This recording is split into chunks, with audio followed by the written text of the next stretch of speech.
যে সিসিটিভি ফুটেজটা আপনারা দেখছেন, ওখানে টাকার ব্যাগ নিতে কালো টি শার্ট পরা যে ছেলেটা ছিল সেটা ছিলাম আমি।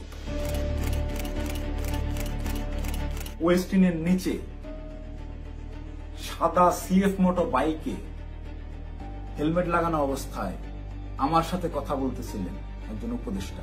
সেই উপদেষ্টা ছিলেন আসিফ মাহমুদ সজীব ভুইয়া। মোহাম্মদপুর থানার মতো একটা ছোট্ট একটা থানার একটা বৈষম্যবিরোধী ছাত্র আন্দোলনের আর সেই ছেলেপেলে মব ক্রিয়েট করতে গিয়ে ধানমন্ডি থানা ধরা খাইলো, তাদেরকে ছাড়ে আনলো কি? আব্দুর রহমান মাসুদের মতো এত বড় ফিগার, এই ইন্টারন্যাশনাল নেতা ওই রকম লোকজনদেরকে ছাড়াইতে থানায় যায়। কেন যায়? খোঁজ করেন, চোখের সামনে দেখতে পাচ্ছেন কারা কারা ধনী হয়ে গেছে, কিভাবে রাতারাতি ফকিরের গোলা কোটিপতি হয়েছে, এটা ওপেন সিক্রেট। এবং এদের এইসব টাকা পয়সা আসছে থেকে এইভাবেই।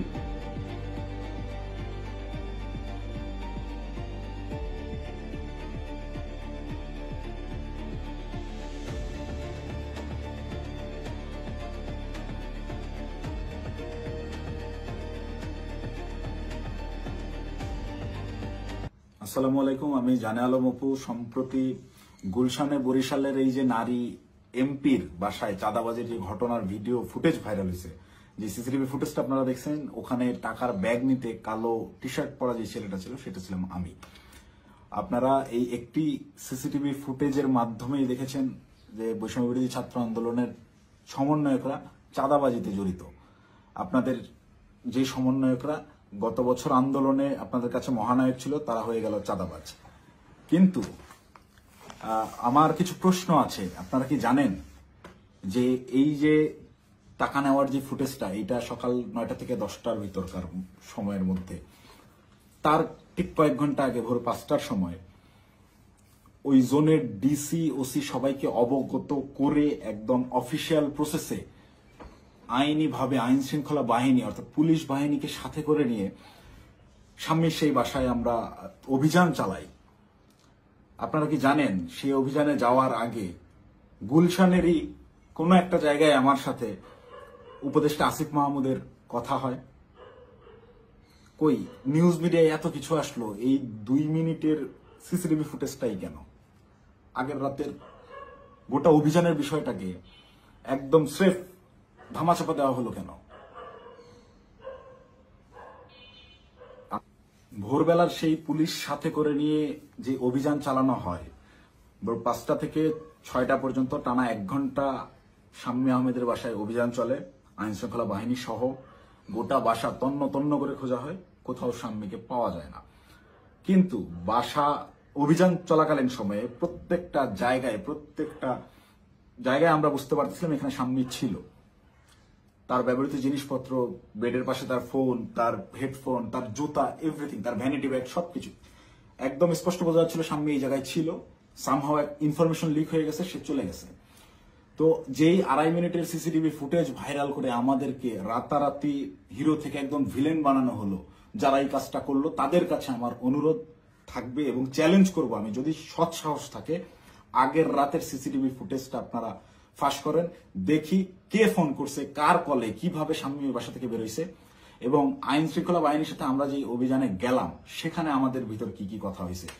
আমরা চাঁদাবাজ কিভাবে হলাম? চাঁদাবাজি তো করি নাই। আমাদেরকে পরের দিন সকালবেলা এটা যোগাযোগ রিয়াদের সাথে করছে, রিয়াদের সাথে যোগাযোগ করে রিয়াদকে ডেকে পাঠাইছে তারা। রিয়াদ আমাকে ফোন দেয়, ফোন দিয়ে ডেকে নেয় যে ভাই ওই বাসায় একটু আসতে হবে।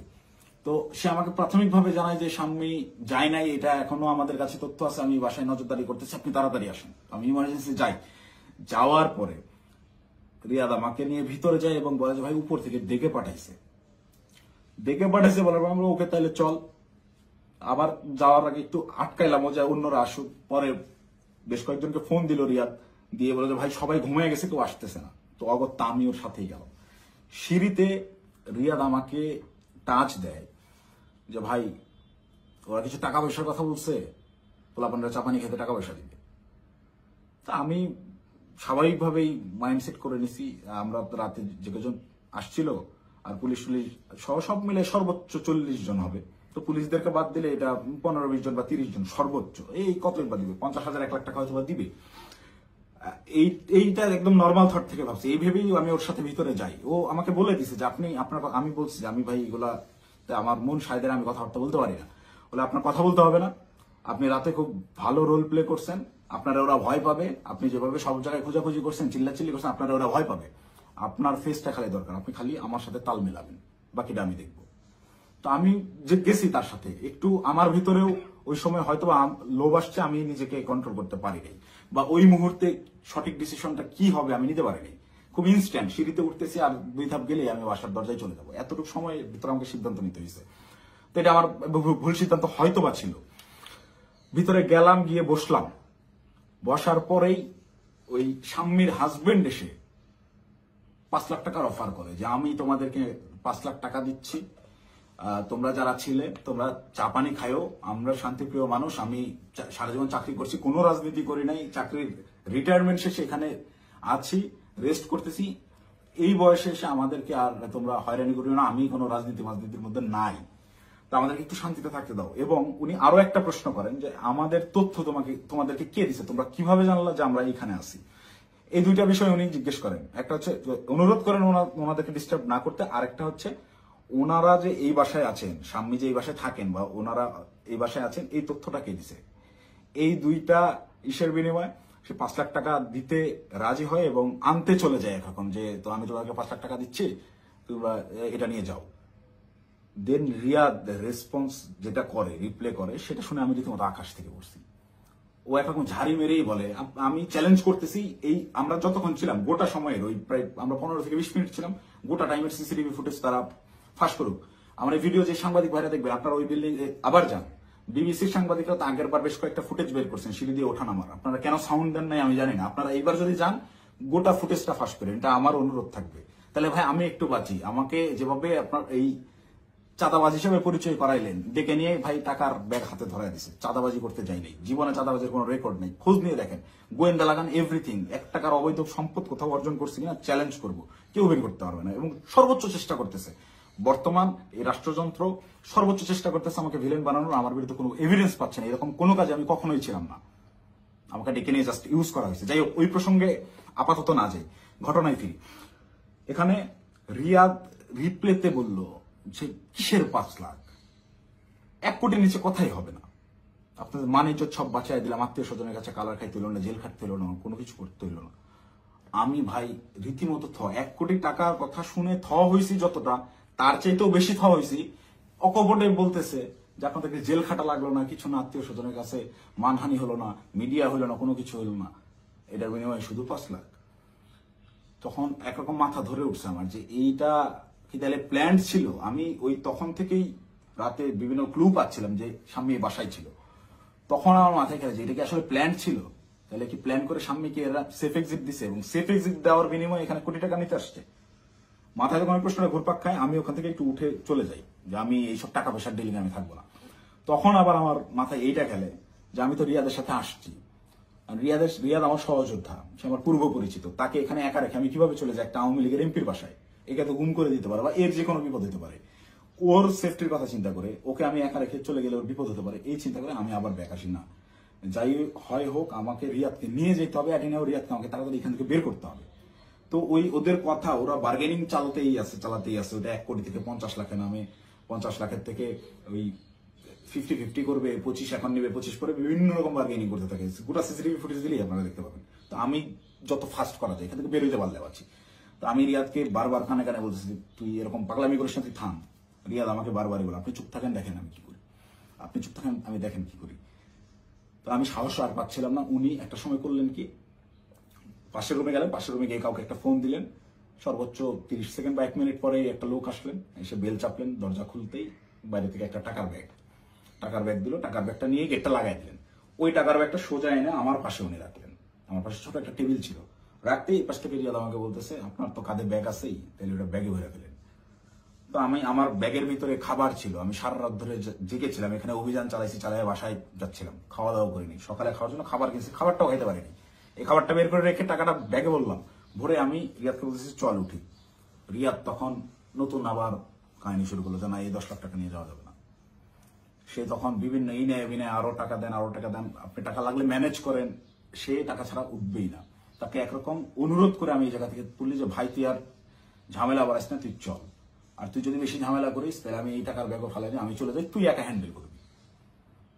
কারণ এখানে টাকা পয়সা এরকম তুই কোটি টাকা নিবি এটা আমাকে বললাম না। এটা যদিও আমি বাইরে এসে বলছি লাস্টের লাইনটা। রিয়াদও দেখি আমি যখন বলছি আমি চলে যাবো তোকে ফেলে, তখন রিয়াদ একটু ভয় পেয়েছে এবং রিয়াদ আমার পিছু পিছু চলে আসে। তো বাইরে আসার পরে রিয়াদ আমার সাথে একরকম প্রচন্ড রাগারাগি শুরু করে যে দেখুন আপনি কি পাগল নাকি, আপনার জন্য হইলো না, আপনি মাত্র 10 লাখ টাকা নিয়ে চলে আসলেন কেন।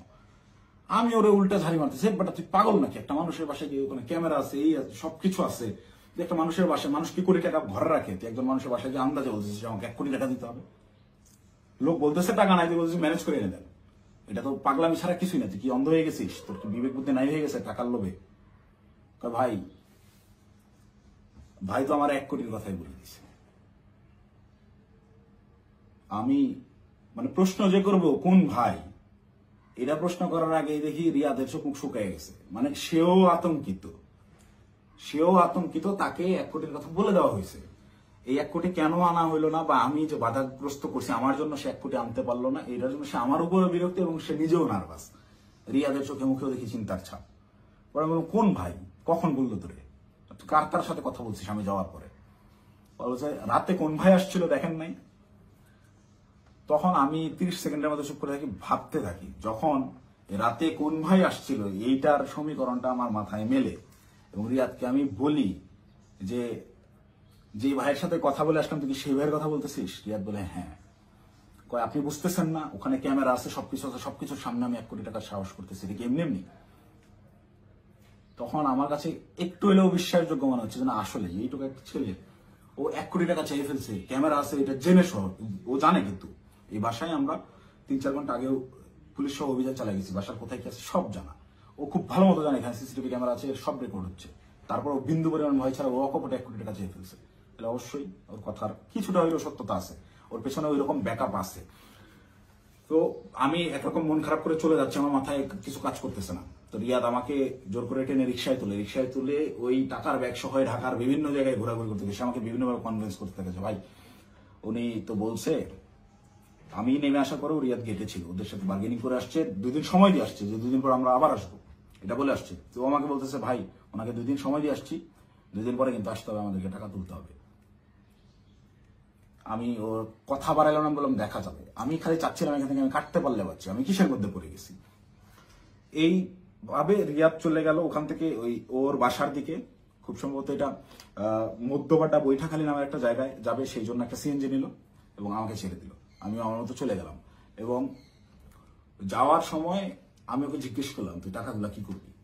ও বলছে ভাই পোলাপান যেগুলো আসছে পোলাপানদেরকে দিতে হবে, তারপর ওই বাকি টাকাও তুলতে হবে, সব টাকা একসাথে তুলে তারপরে তো এটা ভাগাভাগির হিসাব। আমরা টাকাই তো তুলতে পারলাম না, এটা তো যা দিচ্ছে এটা তো আজকের পোলাপানেরই খরচ, পোলাপানের চাপানি খেতে দিছে। দেন আমি একটু চিন্তায় পড়লাম, তারপর আমি বললাম তাহলে পোলাপানদের দিয়ে দিস। ও বলছে ওকে, বিকালবেলা ইনশাল্লাহ এটা ভাগাভাগি করব, আপনাকে ফোন দিয়ে জানাবো। তো বিকালে আমি তো এর মধ্যেই আমি বেশ কয়েকজনের সাথে রাতে যারা ছিল তাদের বেশ কয়েকজনের সাথে যোগাযোগ করি এবং তাদের কথাবার্তা আমি সরাসরি স্বীকার করি নাই বা বলি নাই যে রিয়াদ এরকম করছে। তাদেরকে আমি বিভিন্নভাবে ঘটনাটা সম্পর্কে অবগত করার চেষ্টা করি, যেহেতু এরকম কিছু হয়েছে কিনা বা রিয়াদ কোনো টাকা পয়সা দিয়েছে কিনা।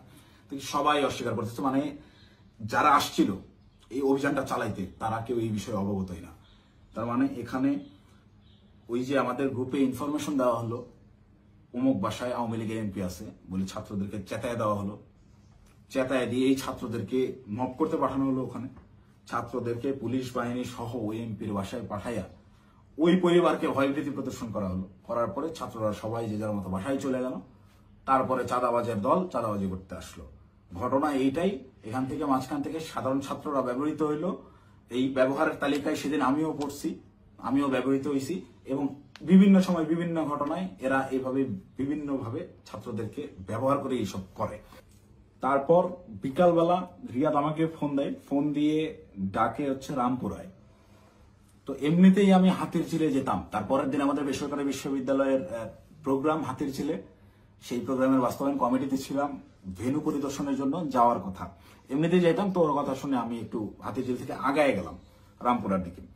তো ওর সাথে যখন যাই সে আমাকে বিভিন্নভাবে কনভিন্স করার চেষ্টা করে যে ভাই আপনি অপ্রস্তুত হয়ে পড়ছেন এটা বুঝছি, কিন্তু এটা এভাবেই হয়, এরকমই, আপনি বলার জন্য আপনি জানেন না। সে আমাকে ইনে বিনে বিভিন্নভাবে প্রলোভন দেওয়া শুরু করে যে আপনি আপনি এ যাবত আপনি কয় টাকার মালিক, আপনি কয় টাকা কামাইছেন। দেন আমি ওকে ডিরেক্ট বলি যে ভাই এই মাসে আমার সেমিস্টার ফাইনাল পরীক্ষা গেছে, আমি টিউশন ফি দিতে পারি না, জন্য পরীক্ষা দিতে পারিনি। আপনার জায়গায় যদি আমি থাকতাম, রিয়াদ সরাসরি আমাকে বলছে, আপনার ফেস যদি আমার থাকতো, আমি যদি আপনার ওই আপনার কেন্দ্রীয় যে পদ, সেই পদ যদি আমার থাকতো, এতদিন আমি কমপক্ষে 20 কোটি টাকা কামাইতাম। রিয়াদ আমার মুখে বলছে আপনি একটা বলো। তো আমার এই কথাগুলো শুনে আরো বেশি খারাপ লাগতে লাগলো যে কি বলে, প্রচন্ড মন খারাপ। আমি ওকে বলি যা হয়েছে বাদ, আমরা হাতি জেলে যাই, প্রোগ্রামের কি অবস্থা দেখি। আমার মূল কনসার্ন আমার আবার সাংগঠনিক কাজে ফেরা। তো হাতি জেলের প্রোগ্রামের ওইটা পরিদর্শন করে ওই জায়গা থেকে সন্ধ্যা হয়ে গেছে। রিয়াদ আমাকে কন্টিনিউয়াসলি পুশিং করে যাচ্ছে। সে আমাকে নিয়ে মহাখালী যায়, মহাখালী ওখানে ইয়ামাহার শোরুম থেকে সে আমাকে একটা বাইক কিনে দেয়। এবং এটা সে প্রায় সময় এরকম হয়েছে যে রাত বেশি হয়ে গেছে, আমি বাসায় ফেরার জন্য সেফ কোনো কিছু যানবাহন পাচ্ছিলাম না। ম্যাক্সিমাম টাইম আমাকে ওই উবার ভাড়া করে যাইতে হইতো। আমি ওদের কাছ থেকে টাকা ধার নিতাম এবং প্রায়শই এটা বলতাম যে আমার একটা বাইক থাকলে খুব ভালো হতো। এইটাকে সে কাজে লাগে, আমাকে একটা বাইক কিনে দেয় সে, আমাকে সাথে করে নিয়ে গিয়ে, এবং সে আমার পিছনে বাইকে চড়ে ঘুরে ঢাকা শহরের বিভিন্ন জায়গায়। এবং পরবর্তীতে পরের দিন অনুষ্ঠানটা শেষ হয় কোনো মতে, 18 তারিখের প্রোগ্রামটা শেষ হওয়ার পরেই সে রাত্রেবেলা আমাকে ফোন দেয় যে ভাই 2 দিন তো হয়ে গেল, আমাদেরকে ওই বাকি 40 লাখ টাকা আনতে যাইতে হবে। এটা তো 1 কোটি নেওয়া যেত, আপনি খালি পাকনামি করে 50 লাখ নামা দেন। তখন তো আমি অস্বীকার করি, না ভাই আমি এইসব কাজে আর যাবো না। দেন আমাকে ডিরেক্ট ব্ল্যাকমেল, আপনি ওই টাকা দিয়ে বাইক কিনছেন, আপনার ফুটেজ আছে তো, আপনি বাইক কিনছেন, শোরুমে ডকুমেন্টস আছে, আপনি তো এটার পার্ট, আপনি যে টাকা ভোগ করছেন আপনাকে তো যাইতেই হবে। তখন আমার মাথা রীতিমতো কাজ করা বন্ধ হয়েছে যে আমি তো পুরো ট্র্যাপে ফেসে গেছি। আই হাই, এই বাইকটাই আমি কেন নিলাম, আমার ভোটার আইডি কার্ডটাই ওখানে আমি কেন দিলাম, আর এই হারামজাদার টাকা আমি গেলামই বা কেন? প্রচন্ড রকম আফসোস শুরু হলো আমার, আমি এই কিসের মধ্যে পড়লাম এরকম ভাবতে হবে। সারা রাত আমার ঘুম হয় নাই। আমার ফেসবুকে গেলে এখনো ওই দিন আমার দেওয়া যে স্ট্যাটাসটা, আমি প্রচন্ড মেন্টাল ট্রমায় আছি। তার আগের রাত সারা রাত ধরে গত বছর জুলাইয়ের সেই আন্দোলনের স্মৃতিগুলা, এই আমার ভাইদের রক্তাক্ত সেই দেহগুলা, এই গুলি চালানোর দৃশ্যগুলো সবকিছু আমার চোখের সামনে ভাসতে থাকে। আমার ভাই সারা রাত ঘুমায় নাই যে কি করলাম, কি হচ্ছে, কি এটা কি। মানে আমি পরের দিন সকালে এটা পোস্টও করছি যে আমি প্রচন্ড মেন্টাল ট্রমায় আছি, জুলাইয়ের ওই স্মৃতিগুলো আমার মাথা থেকে যাচ্ছে না, আমার চোখের সামনে ভাসতেছে, আমি ঘুমাইতে পারতেছি না, নিজেকে অসহায় লাগতেছে। এই ধরনের একটা পোস্ট করছিলাম এবং এটা তখন আমার বাস্তব ফিলিংস ছিল। আর উপরে এর আবার রিয়াদের ফোন আসেই, কখন বেরোবেন, কখন আসতেছেন, এই এরকম করতে করতে সন্ধ্যাবেলা আমি বাংলা মোটর অফিসে গেলাম। সেখানে একটা প্রেস ব্রিফিং করা হয় 18 তারিখের প্রোগ্রামে, বেশ কিছু প্রবলেম ছিল সেগুলো নিয়ে। প্রেস ব্রিফিং শেষে রিয়াদ আমাকে বলে উপরে ওয়াটারফল রেস্টুরেন্টে গিয়ে আপনি বসেন, আপনার সাথে কথা আছে। আমি ওয়াটারফল রেস্টুরেন্টে গিয়ে বসি। রিয়াদ সমস্ত ছেলেবেলেকে নিচে নিয়ে গিয়ে চা খাওয়াইয়ে পাঠিয়ে দিছে। পাঠিয়ে দিয়ে সে ওয়াটারফলে আসে এবং আমাকে বলে যে সোজা সাপটা এখন যাইতে হবে, গিয়ে টাকাটা নিয়ে আসতে হবে। আমাকে 2 দিন সময় দেওয়া হয়েছে, 2 দিন পার হয়ে গেছে, আর কোনোভাবে কালক্ষেপণ করা যাবে না, প্রচুর চাপ আসতেছে, আপনি চলেন। তো আমি একরকম চিপাই পড়ে গেছি। ওর কথা শুনে আমি ওই জায়গায় যে রেস্টুরেন্টে বসছি, ওইখান থেকে বের হওয়ার অপশন নাই। তো আমি বাধ্য হয়ে বললাম আচ্ছা চল দেখা যাক। তো এই দিন গিয়ে আমি সর্বোচ্চ চেষ্টা করছিলাম যে কিভাবে এটা এড়ানো যায়। আমি ওই গেটের সামনেই হোন্ডা থামায় ভিতরে ঢুকে দারোয়ানের সাথে কথাবার্তা বলে ওদের উপরে গিয়ে 2টা বেল চেপে আমি খালি ওটা টানতেছি, যারা বাসায় নেই আয়, তুই দরজা খুলবে না, আয় আয়, এই বলে ওকে বের করে নিয়ে আসছি। নিয়ে আসার পরে আবার হোন্ডা টান দিয়ে চলে আসছি। তারপর থেকে ওই দিন থেকে আমি ওর সাথে যোগাযোগ করা বন্ধ করে দিছি। টানা 2 দিন ওর সাথে আর যোগাযোগ করি নাই। ও আমাকে মেসেজ দেয় বিভিন্ন ভাবে, আমি যে টাকা নিছি, আমাকে যে ট্র্যাপে ফালানো হচ্ছে, এইটা বারবার সে উল্লেখ করার চেষ্টা করে। আমাকে মেসেজ করে, ভাই টাকা নিয়ে হারায় গেলেন, খোঁজ নাই কেন? প্রত্যেকটা মেসেজে টাকা শব্দটা মেনশন করে, যেন পরবর্তীতে সেটা স্ক্রিনশট আমার বিরুদ্ধে ব্যবহার করতে পারে, বা আমাকে বোঝায় যে তুমি যে টাকা নিচ্ছ এটা কিন্তু এভিডেন্স আছে। আমাকে ব্ল্যাকমেল করার চেষ্টা করে। তো আমি রিয়াদের মেসেজ রেসপন্স করা অফ করে দিলাম একটা সময়। এবং যখন দেখলাম আমি ট্র্যাপে ফেসে গেছি এবং ওরা যা বলে আমাকে তাই করতে হবে, তখন আমি রিয়াদের সাথে সম্পূর্ণরূপে যোগাযোগ করা বন্ধ করে দিই এবং রিয়াদকে বলি তুই যদি আমাকে এইগুলা নিয়ে চাপ দিস তাহলে আমি কিন্তু সমস্ত কিছু ফাঁস করে দেবো, এবং ওই বাসায় তুই যদি আরেকবার যাস, আমি এখনই ওই বাসার লোককে ফোন দিব, সে যেন থানায় বলে রাখে, পুলিশ দিয়ে তোদের যেন ধরায় দেয়, অথবা এই সিসিটিভি ফুটেজ যেন ফাঁস করে দেয়, আমার যা হবে হবে, তোদের এইসব আমি আর মানতে পারতেছি না। দেন রিয়াদও ভয় পেয়ে যায়, একরকম ও আমাকে থ্রেট মনে করা শুরু করে। ও দেখে রিয়াদ আর ভয় আমার সাথে যোগাযোগ করতেছে না। এবং সর্বশেষ যে ঘটনাটা ঘটে, রিয়াদ যেদিন ধরা খায় সেই দিন সে আমাকে না জানায় গেছে, সে আমাকে থ্রেট মনে করা শুরু করে। এবং এইটা সে তার উপর লেভেলের যে ভাইরা আছে, যে ভাইরা তাকে নিয়ন্ত্রণ করে, সেই ভাইদেরকে সে জানায় যে অপু এটা পজিটিভলি নেয় নাই, প্রচুর সমস্যা করতেছে। আর আসলে পজিটিভলি নেওয়ার মতো না, এই এক্সপিরিয়েন্স আমার লাইফে ফার্স্ট টাইম। তো রিয়াদ ওই দিন যে গেল আমাকে সম্পূর্ণরূপে না জানায়, এবং আমার কোনো আগ্রহ ছিল না, আমি ওইটাতে যাইও নাই, এবং আমি যাব না জন্যই, ওদের এই ট্র্যাপে আমি আর ইউজ হব না জন্য প্রচন্ড রাগে ক্ষোভে আমি একরকম ওই ফোন টোন সব অফ করে একটু সাইলেন্ট হয়ে যাই, যে আমাকে যেন না পায়। আমার ভালোই লাগতেছে না, আমার বিবেকের তাড়নায় আমার মন চাচ্ছিল আত্মহত্যা করি। মানে আমার কিছু করার নাই, ওরা ব্ল্যাকমেল করা শুরু করছে, আপনি হুন্ডা কিনছেন, এই করছেন সেই করছেন। রিয়াদ যেদিন অ্যারেস্ট হয়ে প্রথমে থানায় গিয়ে প্রথম স্টেটমেন্টই এটা দিছে যে এই জায়গায় চাঁদাবাজি জানে আলম অপু করছে, টাকা জানে আলম অপু নিচ্ছে, সেই টাকা দিয়ে সে বাইক কিনছে। মানে এইটা পূর্ব থেকেই ওকে শেখানো স্টেটমেন্ট।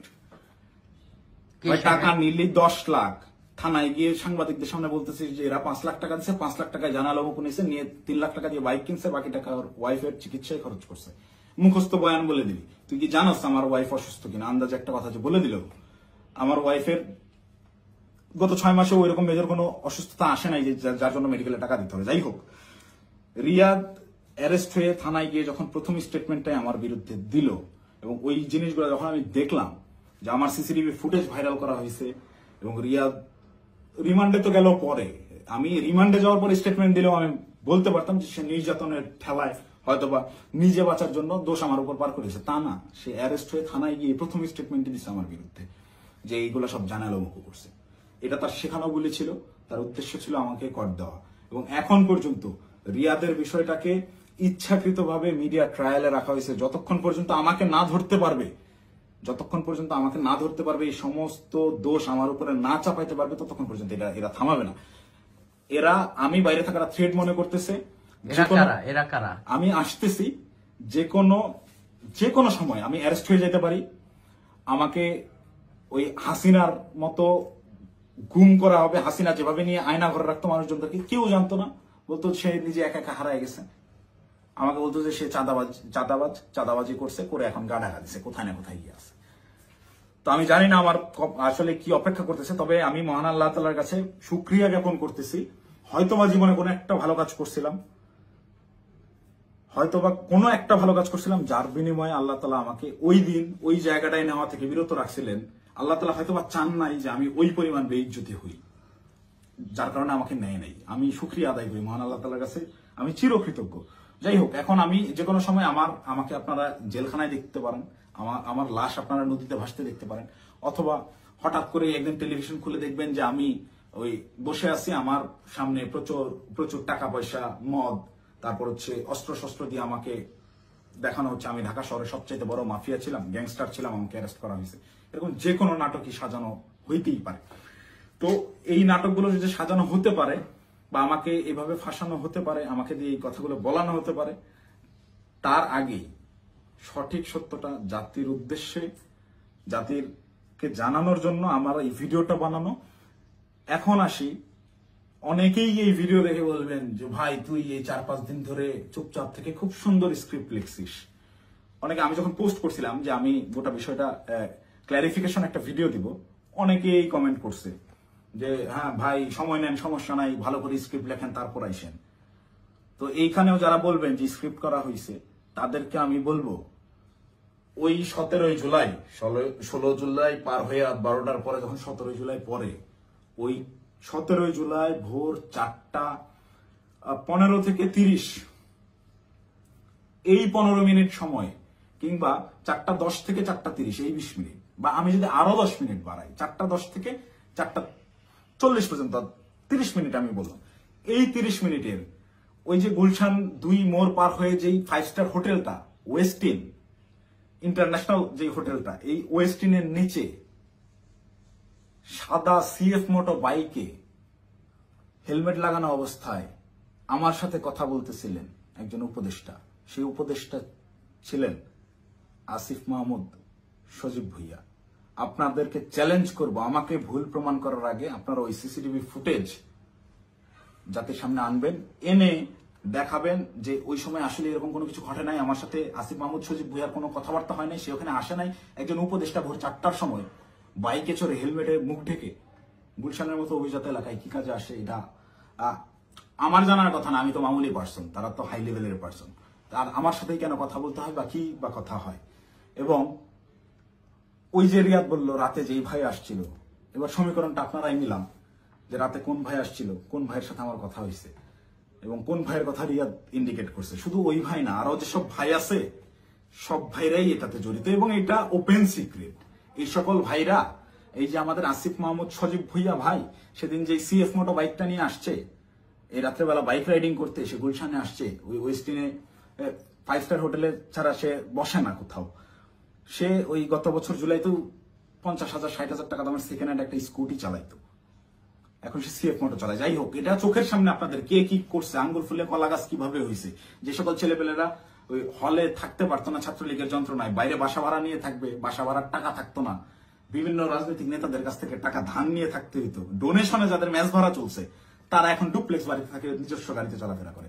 এটা গোটা জাতি জানে। আমি আসলে এমনিতেই তো আমাকে যথেষ্ট পরিমাণ ট্র্যাপে ফেলানোর চেষ্টা করতেছে, তো আমার মনে হয় যে এই বিষয়গুলো ক্লিয়ার না করে গেলে আমাকে দিয়ে ওরা যে কোনো স্টেটমেন্ট দেওয়া হতো। একটা ছোট্ট ক্লু দিই, রিয়াদের সাথে অ্যারেস্ট হওয়া যেই 4টা ছেলে, এই 4টা ছেলে এই ঘটনার কোনো কিছুই জানে না।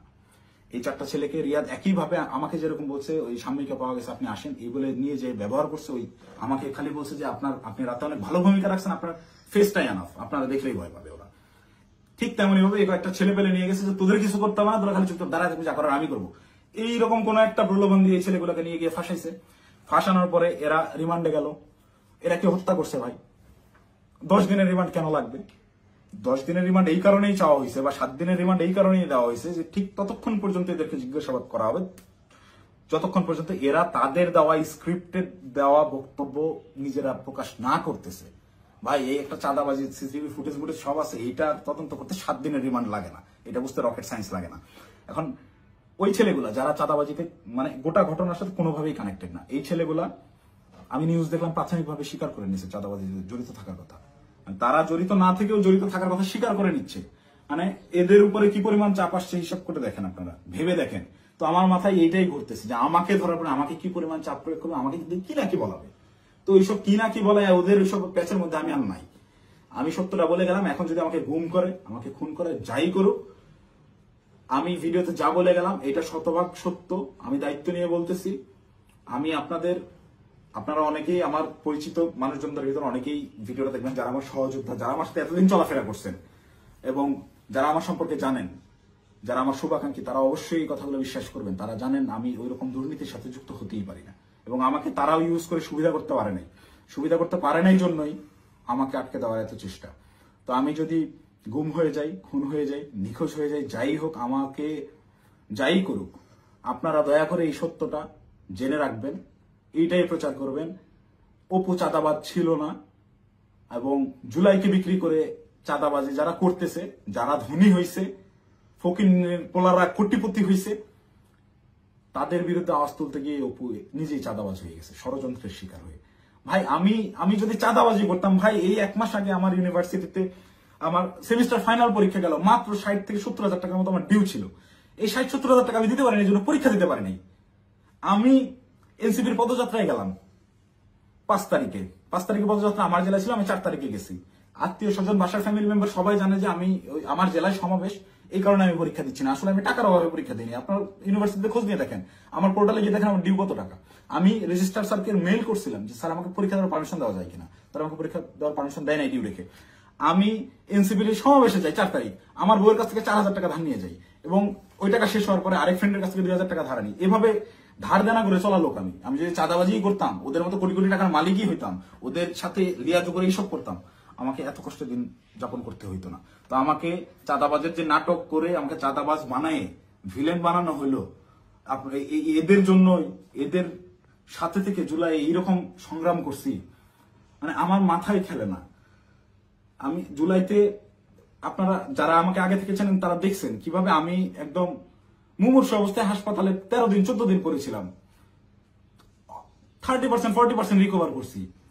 অর্ধেক অসুস্থ অবস্থায় হাসপাতালের বেড থেকে চিকিৎসাধীন অবস্থায় আমি উঠে গিয়ে আবার আন্দোলনে যোগ দিয়েছি। আমার মন মানতেছিল না, আমার বিবেক কোনোভাবেই থামতেছিল না, আমার মস্তিষ্ক মাঠেই পড়েছিল না, আমার ভাইদেরকে হত্যা করতেছে, এটা আমি মানতে পারবো না। তো একইভাবে এই চাঁদাবাজের ঘটনায় যেভাবে আমি ফেসে গেলাম, আমার মাথায় এইটাই ঘুরছে, না এটাতে আর সায় দেওয়া যায় না, এটা আমি সায় দিতে পারবো না। সেদিন থেকেই আমি বিরূপ আচরণ শুরু করি। এইসব চিন্তা ভাবনা আমার মাথায় ঘুরতে থাকে। আমি ওই জুলাই যে সংগ্রাম আপনাদের জন্য করছিলাম সেই সংগ্রাম সবসময় জারি রাখবো। আমি কখনো চাঁদাবাজি করি নাই ভাই, ওইটা আমার রক্তে নাই। আমার মায়ের ফোন গত 8 দিন ধরে আমি ধরার সাহস করি না। আমার মামাকে কন্টিনিউয়াসলি ফোন দিয়ে যাচ্ছে। আমার আম্মা আমাকে ওই শিক্ষা দেয় না, আমার বাবা আমাকে ওই শিক্ষা দেয় না। আমি মার ফোন ধরে যে হ্যালো বলবো, এই হ্যালো বলার সাহস আমি করতে পারিনি এখন পর্যন্ত। আম্মুকে আমি হ্যালো বলার পরে উত্তরটা কি দিব? আমাকে আপনারা চাঁদাবাজ বানায় দিলেন ভাই। আমার মাথায় গেল। আমার ওয়াইফ আমাকে ফোন দিয়ে বলতেছে যে আমার হাজবেন্ড চাঁদাবাজি করে, এটা আমাকে দেখতে হইলো। এটা দেখার আগে আমি আত্মহত্যা কেন করলাম না? আমার মৃত্যু কেন হলো না? তুমি দয়া করে এই মুখটা আমাকে আর দেখাইবা। আমি আমার ওয়াইফের ফোন এখন পর্যন্ত আর ধরার সাহস করি না। ওই যে ফোনটা কাটছি, মানে আমার জীবনটাকে এইভাবে কি যেই লোকজন আমাকে নিয়ে গর্ব করতো, আমার যেসব আত্মীয় স্বজন ভাই ব্রাদার যারাই ছিল, যারা গর্ব করতো আমাকে দিয়ে, তারা দেখে আমাকে নিয়ে উল্টাপাল্টা লিখতেছে ফেসবুকে। যে সকল লোকজন বিভিন্ন রকম কাগজপত্র, অমুকের মামা, তমুকের খালা, অমুকের বউ, এরে ট্রান্সফার, ওরে প্রমোশন, আমার বাসায় বা কমপক্ষে 100 জন বিশেষ ক্যাডারের সিভি বইরা আছে, যারা আমার পিছে পিছে ঘুরছে, এই কাজ করে দেবো, ওই কাজ করে দেবো। এইসব লোকজন কোটি কোটি টাকার অফার, এগুলো কাজ আমি করি নাই জীবনে, করে সচিবালয় গিয়ে তদবির করি নাই। এদের কোনো প্রবলেম না। আমার এগুলো আমি বলে রেখে যান, দেখা যাবে হোয়াটসঅ্যাপে মেসেজ, ভাই দেখতেছি, পরের দিন থেকে আমি ইগনোর করি রীতিমতো। আমাকে কোনো প্রলোভনে এরা কেউই ফেলতে পারে না। কিন্তু আপনাকে মানে চাঁদাবাজ আপনাকে বানাবে কেন? চাঁদাবাজ বানাবে কেন? এই যে আমাকে ঘটনাটাই সিস্টেমেটিক্যালি রিয়াদ আমাকে ইনভলভ করে ফেললো। রিয়াদ তো আর জানতো না যে আমি এইভাবে রিয়াক্ট করে ফেলবো। রিয়াদ এটা কন্টিনিউয়াসলি করে। রিয়াদের বিরুদ্ধে প্রচুর অভিযোগ। ওর পেছনে শুধু ওর ওই মাঝরাতের ওই ভাই না, আরো অনেক ভাই জড়িত। ওকে অনেক ভাই শেল্টার দেয়। সেসব ভাইদের সাথে রিয়াদের কত ঘনিষ্ঠ সম্পর্ক, তার ছবি আপনারা দেখছেন। একটা কোলে নিয়ে ছবি তুলে, একটা ঘাড়ে নিয়ে ছবি তুলে। এটা এমনি এমনি না। আমি একজনকে চিনি না, তাকে আমি ঘাড়ে হাত দিয়ে ছবি তুলবো না, নর্মালি পাশে দাঁড়ায় ছবি তুলবো। হ্যাঁ, ব্যাপার আছে অনেক। ছবি তোলার ধরন, কথাবার্তার ধরন, আই কন্ট্যাক্ট, ওইগুলো দেখে বোঝা যায় কার সাথে কিরকম সম্পর্ক। ফাইনালি এই যে আটকের যে নাটকটা, ভাই দেশে কত কি হয়ে যাচ্ছে। এই সামান্য 10 লাখ টাকার জন্য এত বড় নাটক, এই 4 দিন 5 দিন ধরে মিডিয়ায় এই আর এই, এটা এমনি এমনি না ভাই। এখানে পেছনে রাঘব বোয়ালদেরকে ঢাকার জন্য এই চুনোপুটিদেরকে বলির পাঠা বানানো হয়েছে। এদেরকে আমি হলপ করে বলতে পারি, আমি যতদিন অ্যারেস্ট না হচ্ছি, এই ঘটনায় আমার উপর দোষ চাপানো না হবে, ততক্ষণ পর্যন্ত মিডিয়ার ট্রায়াল থামবে না। যদি আমি এই ভিডিওটা না দিতাম, আমাকে ধরে নিয়ে ভিলেন হিসাবে বানাই দিয়ে গোটা ঘটনা ধামাচাপা দিয়ে দিত। বাট সামহাউ আল্লাহ চাইছেন আমি ওই দিন ওখানে যাই নাই। এবং আমি না যাওয়ার কারণটাও এই সত্যটা জেনে যাওয়া। আমি যখন এই সত্যটা জানছি, তখন থেকেই আমার বিবেকের তাড়নায় আমি একরকম আমার মাথা পাগল হয়ে গেছিল। একবার আমার আত্মহত্যার সিদ্ধান্ত নিচ্ছিলাম, একবার কি করবো ভেবে পাচ্ছিলাম যে আমি কোথায় এসে পড়লাম। এখন এরা আমাদেরকে দিয়ে, এরা আমাদের ছাত্রদেরকে ইউজ করে এইভাবে মব ক্রিয়েট করে চাঁদাবাজি করতেছে। আরে ভাই, এই ছাত্রদের রক্তের উপরে দ্বারা এরা উপদেষ্টা হয়েছে। মানে নর্মাল থিঙ্কিং করেন। আপনি যখন এটা ভাববেন, আপনি ওই দিনগুলো যখন স্মরণ করবেন, আপনার চোখের সামনে একজন গুলি গেছে, রাস্তায় রক্ত পড়ে আছে, রক্তটা আপনার চোখের সামনে ভাসতেছে। এই রক্তের উপর দাঁড়ায় থাকা একজন লোক যখন এই রক্ত যারা ঝরাইছে সেই সকল ছাত্রদেরকেই আবারও ইউজ করে স্বার্থ হাসিল করতেছে। আমি তো মিথ্যা কথা বলতেছি না। খোঁজ করেন, চোখের সামনে দেখতে পাচ্ছেন কারা কারা ধনী হয়ে গেছে, কিভাবে রাতারাতি ফকির নির্বলা কোটিপতি হয়েছে। এটা ওপেন সিক্রেট। এবং এদের এইসব টাকা পয়সা আসছে থেকে এইভাবেই প্রত্যেকটা গ্রুপ। এই যে মোহাম্মদপুর থানায় আহ্বায়কে গ্রেফতার হইল, মোহাম্মদপুর থানার মতো একটা ছোট্ট একটা থানার একটা বৈষম্যবিরোধী ছাত্র আন্দোলনের আহ্বায়ক, যে ভোলা থেকে উঠে আসছে একটা ছেলে, সবাই মাত্র পলিটেকনিক পাশ করে আসছে, অনার্সে ভর্তি হয়েছে, বিএসসি করতে ভর্তি হয়েছে। এই ছেলে ঢাকা ইউনিভার্সিটিতে পড়ুয়া স্টুডেন্টের কাছে 1 কোটি টাকা চাঁদা চাচ্ছে। আর সেই ছেলে পেলে মব ক্রিয়েট করতে গিয়ে ধানমন্ডি থানা ধরা খাইলো, তাদেরকে ছাড়া আনলো কে? আব্দুল হান্নান মাসুদের মতো এত বড় ফিগার। আব্দুল হান্নান মাসুদ তো এখন ইন্টারন্যাশনাল নেতা হয়ে গেছে। সে একটা সেদিন একটু ইসে দেখলাম, সে বলছে আমাকে দেশের সবাই চিনে, ইন্টারন্যাশনাল নেতারাও চিনে। সে ইন্টারন্যাশনাল নেতা হয়ে গেছে। এই ইন্টারন্যাশনাল নেতা ওই রকম লোকজনদেরকে ছাড়াইতে থানায় যায়। কেন যায়? ওই রাব্বি নাম ছিল ছেলেটার, মোহাম্মদপুরের রাব্বি। ওই রাব্বি যদি কট খায় ওই জায়গায়, আব্দুল হান্নান মাসুদের নামটা ফ্ল্যাশ হয়ে যায়। আব্দুল হান্নান মাসুদকে, ওই রাব্বিকে সেভ করতেই হবে, কিচ্ছু করার নাই। সে মিডিয়ার সামনে ওই জায়গায় তোপের মুখে পড়ছে হান্নান মাসুদ, তাও রাব্বিকে ছেড়ে আসে নাই। পুলিশের সাথে নেগোসিয়েশন করে নিয়েই আসছে রাব্বিকে তারা ছাড়বে না। কিন্তু এই ঘটনাটাই আমি তো ধরা ছোঁয়ার বাইরে ছিলাম। রিয়াদকে তারা সেট দিলেও আমি তো বাইরে ছিলাম, যে কোনো মুহূর্তে ফাঁস করতে পারি। এই ভয়ের জায়গা থেকে রিয়াদকেও আর বাঁচায় নাই যে দুইটাকেই আটকাতে হবে। আমাকে ধরার জন্য সর্বোচ্চ চেষ্টা করতেছে। আমি কতক্ষণ বাইরে থাকবো, কতক্ষণ টিকে থাকবো আমি জানি না। যে কোনো সময় আমার যে কোনো কিছু হয়ে যেতে পারে। তো আমি গোটা জাতির কাছে সত্যটা বলে গেলাম, এবং সেই দিন সিদ্ধান্তহীনতায় হোক কিংবা লোভের বশবর্তী হয়ে হোক, আমি যে ভুল কাজটা করে ফেলছি, রিয়াদের প্ররোচনায় পড়ে ওই জায়গায় বাসায় ওনাদের দেওয়া ওই টাকাটা হাতে নিয়েছি, এইটার জন্য আমি গোটা দেশবাসীর কাছে ক্ষমা প্রার্থী, এবং আমি আমার দোষ স্বীকার করে নিচ্ছি।